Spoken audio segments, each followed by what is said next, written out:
And Jim, I want you to take a look at this. These in yellow, these are the counties where there were the most ballots left to count at the beginning of the day today. You can see in our area, Philadelphia and Delaware. Also, these are some of the bigger counties in the state as well. And with a margin as small as it is right now, that margin would trigger a recount. Of course, that's after the first round of counting is finished. So Pennsylvania's primary election on Tuesday was successful with minimal issues. Today, Pennsylvania's acting Secretary of State updating a Senate committee on the primary as she started testimony in a hearing about elections and as voters wait for results that will determine who competes for a Senate seat. Dr. Mehmet is locked in a tight race with Dave McCormick for the Republican nomination. Today, counting continuing in counties including Philadelphia, which has this live stream broadcasting the process. By mid-afternoon, Philly was down to about 15,000 mail-in ballots to count, but only a little more than 600 were Republican ballots that could affect that Senate primary.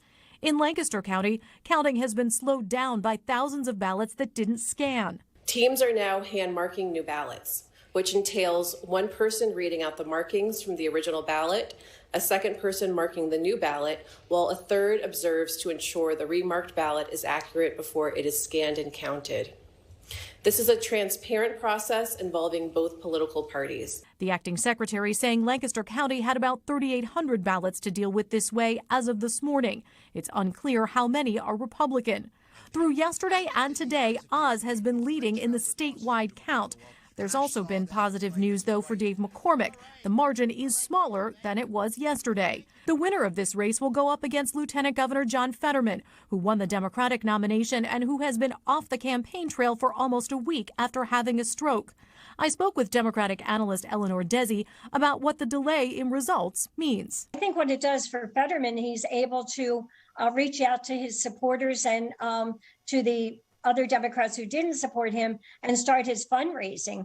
Fetterman's campaign, in fact, reported they'd raised $1.6 million in the 24 hours after he won the Democratic nomination.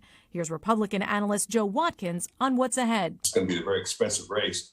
And if McCormick wins, he's got the capacity to self-fund, as does Oz. So in any case, it's going to be an expensive race for both sides. And I don't think that the delay hurts anybody right now.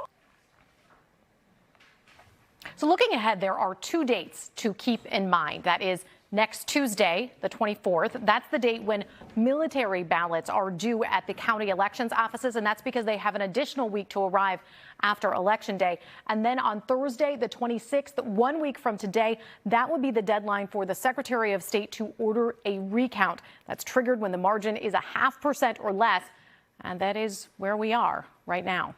I'm Lauren Mayk, NBC 10 News.